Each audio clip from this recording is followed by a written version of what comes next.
ଜୟ ଜଗନ୍ନାଥ ସାଙ୍ଗମାନେ ଆପଣମାନେ ଦେଖୁଥିବେ କି ଏତେ ରାତିରେ କମ୍ପାନୀ ସଟର ପଡ଼ି ସାରିଲା ପରେ ମୁଁ ରାତିରେ କମ୍ପାନୀ ସଟର କାହିଁକି ଉଠାଉଛି।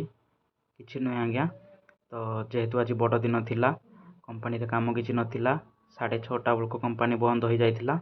ଖାଲି ଗୋଟେ ଗାଡ଼ି ଆମେ ଲୋଡ଼ିଂ କରିଦେଇକି କମ୍ପାନୀ ଛୁଟି କରିଦେଇଥିଲୁ। ଆମ ସୁପରଭାଇଜର ବଡ଼ ଭାଇ ଫ୍ୟାମିଲି ନେଇକି ବାହାରେ ରହୁଛନ୍ତି, ଆମେ କମ୍ପାନୀ ରୁମ୍ରେ କମ୍ପାନୀ ଭିତରେ ରହୁଛୁ।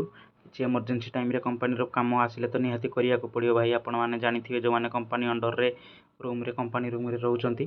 ତ ଗୋଟେ ବିଲ୍ ଆସିଥିଲା, ସେଇଟା ଆମର ସୁପରଭାଇଜର ଆମ ଭାଇକି ପଠାଇଥିଲେ। ସେ ମୋତେ ପ୍ରିଣ୍ଟ ଆଉଟ୍ କାଢ଼ିବା ପାଇଁ ହ୍ୱାଟ୍ସଆପ୍ରେ ପଠାଇ ଦେଇଛନ୍ତି। ତ ମୁଁ ପ୍ରିଣ୍ଟ ଆଉଟ୍ ବାହାରିବା ପାଇଁ କମ୍ପାନୀକି ଆସିବାକୁ ବାଧ୍ୟ ହେଲି।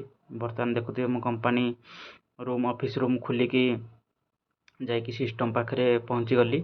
କମ୍ପାନୀ ଓପନ୍ କରିକି ବି ପ୍ରିଣ୍ଟ ଆଉଟ୍ ବାହାରକେଇକି ମୋତେ କମ୍ପାନୀର ଷ୍ଟାମ୍ପ ସିଗ୍ନେଚର୍ ମାରିକି ବିଲ୍ ବାହାରକେଇବାର ଅଛି। ଏଠି ଫାଇନାଲ୍ ମୁଁ ବିଲ୍ ବାହାରକେଇ ଦେଲି। ତ ଚାଲନ୍ତୁ ଏବେ ବିଲ୍ର ସିଷ୍ଟମ୍ ପୁରା ଦେଖିକି ତାକୁ ଷ୍ଟାମ୍ପ ମାରିକି ସାଇନ୍ ମାରିକି ଓକେ କରିବାର ଅଛି।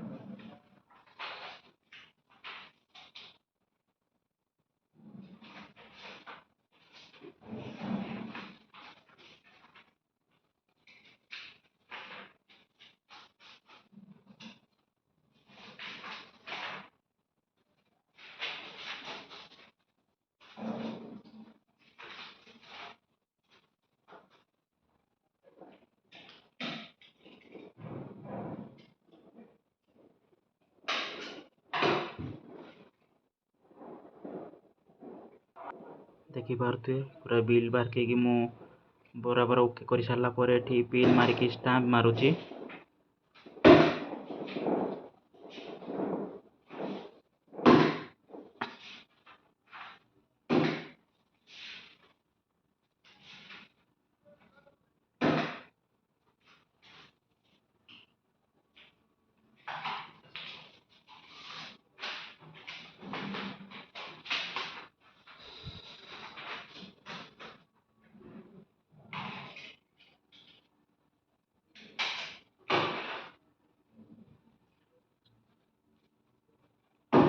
ଏଇଟା ବିଲ୍ରେ ପୁରା ଷ୍ଟାମ୍ପ ସିଗ୍ନେଚର୍ ମାରିବାକୁ ପଡ଼ିବ।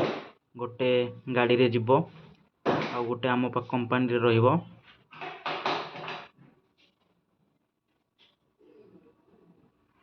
ଷ୍ଟାମ୍ପ ମାରିଦେଲି। ଏବେ ପ୍ରତି ବିଲ୍ରେ ମୋତେ ସିଗ୍ନେଚର୍ କରିବାକୁ ପଡ଼ିବ।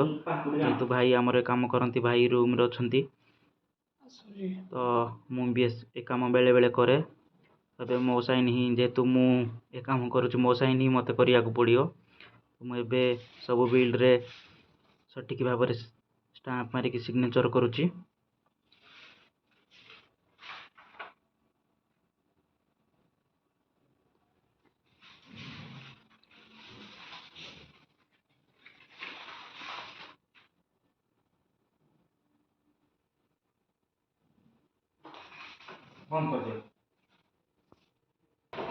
ଏଠି ପୁରା ସାଇନ୍ ସିଗ୍ନେଚର୍ କରିକି ମୁଁ ଉପର ଅଫିସ୍ରୁ ତଳକୁ ଆସିଲିନି।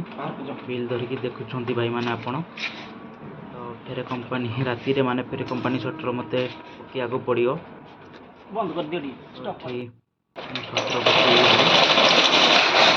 ସଟର ପକେଇକି ମୋତେ ବିଲ୍କୁ ଗାଡ଼ିରେ ରଖିଲେ ସକାଳେ ଡ୍ରାଇଭର ଆସିକି କମ୍ପାନୀ ଏଇ ଗାଡ଼ି ଟିକେ ବହୁତ ଦୂର ଲମ୍ବା ରାସ୍ତା ଯିବ, ଯେହେତୁ ଆମେ ଗାଡ଼ିରେ ରଖିଦେଲେ ଆମକୁ ଆଉ ସୁବିଧା ପଡ଼ିବନି। ସେ ତାଙ୍କର ବିଲ୍କୁ ସୁବିଧାରେ ନେଇଯିବେ। ତାଙ୍କ କେବିନ୍ରେ ମୁଁ ଡ୍ରାଇଭର କେବିନ୍ରେ ରଖିଦେଲି ଆଗରେ, ଯେକି ସେ ପାଇପାରିବେ ବିଲ୍ କି। ତ ରହିଲି ସାଙ୍ଗମାନେ, ମୁଁ ଏମିତି କମ୍ପାନୀରେ କାମ କରେ।